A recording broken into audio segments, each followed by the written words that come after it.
यहाँ मेरे भाई अपने बच्चे को लेके आते थे, वो बहुत मसलन ना साया था उसे, तो घर वालों को परेशान बहुत करता था।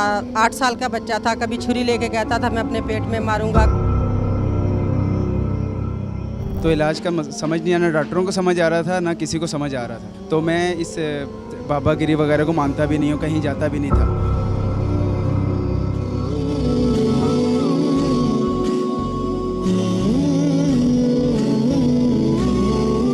क्या आप रूहानी परेशानियों, इज़्तिराब, डिप्रेशन या ज़िंदगी की पेचीदगियों में घिरे हुए हैं? क्या आप एक ऐसी जगह की तलाश में हैं कि जहां आप रूहानी परेशानियों का हल और रहनुमाई हासिल कर सकें? तो आएँ, मैं आपको ले चलता हूं एक ऐसी जगह जो बिनोरिया वेलफेयर ट्रस्ट ने इस्लामी तालीमात और रूहानी कदरों को आम करने के लिए कायम की है।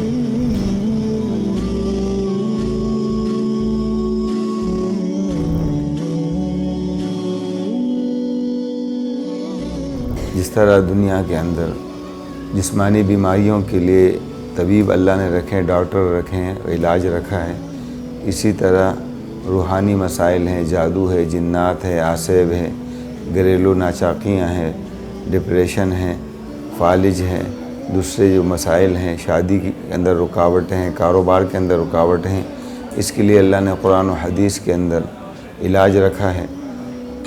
नबी सल्लल्लाहु अलैहि वसल्लम और सहाबा ने भी ये इलाज किया, और हमारे बुज़ुर्गान दीन के बहुत सारे आमाल ऐसे हैं जो मुजर्रब हैं, जिनके ज़रिए इलाज होता है।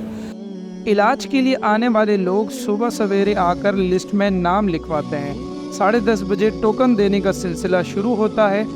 11 बजे से लेकर 3 बजे तक मरीज़ों का मुआयना किया जाता है। 33 साल से हम काम कर रहे हैं। हज़ारों लोग हमारे पास आए हैं, उनमें से हज़ारों सेहतमंद भी हुए हैं, आए हैं, बाद में मिले भी हैं। 5 अफराद की टीम है। कुछ चीज़ें ऐसी होती हैं जो हम उनको बोल देते हैं, वो रात से बनाना शुरू कर देते हैं। कोई दिन में जब मरीज़ आते हैं उनके मुताबिक फिर कुछ चीज़ें लिखवानी पड़ती हैं, क्योंकि सारे काम तो मैं अकेले नहीं कर सकता हूँ। ये रूहानी इलाजगाह एक ऐसी जगह जहाँ रोज़ाना की बुनियाद पर सैकड़ों लोग आकर रूहानी इलाज के ज़रिए शिफा पाते हैं। कुछ मसाइल ऐसे होते हैं कि उनका फिर इलाज के लिए कुछ चीज़ें वो करनी पड़ती है, तो अपना एड्रेस भेजते हैं और अपने डाक का ख़र्चा भेजते हैं, तो हम उनको इलाज भिजवा देते हैं। लेकिन कुछ चीज़ें ऐसी है कि हम उनको फ़ोन के ज़रिए आमाल बता देते हैं कि ये शुरू करें, और इतना अर्सा करने के बाद अपनी कैफियत बताएं, तो इस तरीके से भी इलाज होता है। उमूमन हम घरों पे जाके वो नहीं करते हैं। हमारे इलाज की जगह यही है, लेकिन एक इंतहाई मजबूरी है कि मरीज़ आ नहीं सकता है, तो ऐसी सूरत में हम उस कंडीशन के मुताबिक वहाँ भी जाके उनका इलाज करते हैं। हमारे घर में भी ऐसे जो बहुत बच्चे थे, बच्चे हॉस्पिटल में बहुत ज़्यादा एडमिट थे। वो हॉस्पिटल उनको एडमिट करने ही नहीं चाह रहे थे, कह रहे ये हमारा काम नहीं। अल्हम्दुलिल्लाह जब यहाँ पर आए तो हमारा बच्चा बिल्कुल सही हो गया।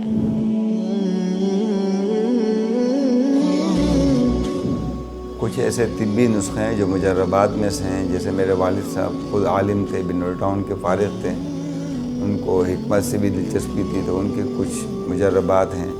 इसी तरह हमारे और बुज़ुर्गान दीन हैं, हमारे असातिज़ा हैं, उन्होंने हमें कुछ ऐसी चीज़ें बतलाई हैं, तो हम तिब्बी भी बाज़ चीज़ें लोगों को इलाज के लिए देते हैं। अल्हम्दुलिल्लाह उससे बहुत सारे लोगों को फ़ायदा हुआ। पिछले जो है ना, मैं 10-15 साल से तकरीबन इनको जान रहा हूँ कि रूहानी एतबार से जो है काफ़ी बेहतर इनका इलाज है, और मैक्सिमम लोग जो है हॉस्पिटल के बजाय जो है वो इस साइड पे आ रहे हैं, बरोरिया के अंदर। और इसमें यह है कि लोग इससे सेटिस्फाई भी हो रहे हैं और लोग तकरीबन जिससे मुस्तफ़ीद भी हो रहे हैं। ये है बिनोरिया वेलफेयर ट्रस्ट के तहत चलने वाली रूहानी इलाजगाह, जहाँ पर आप आएंगे तो आपको रूहानियत का एहसास होगा। जिस तरह आप एक अच्छे हॉस्पिटल, अच्छे डॉक्टर और अच्छे हकीम को तलाश करते हैं, उसी तरह ये ज़रूरी है कि आप रूहानी इलाज के लिए अच्छे मुअल्लिज और अच्छे इदारे को तलाश करें, जहाँ पर ना सिर्फ आपकी इज़्ज़त महफूज रहे, बल्कि आप ज़माने में रिवाज पा जाने वाले ढोंगियों और फरेबियों से भी बच सकें। बिनोरिया वेलफेयर ट्रस्ट, ताउन आपका, खिदमत हमारी।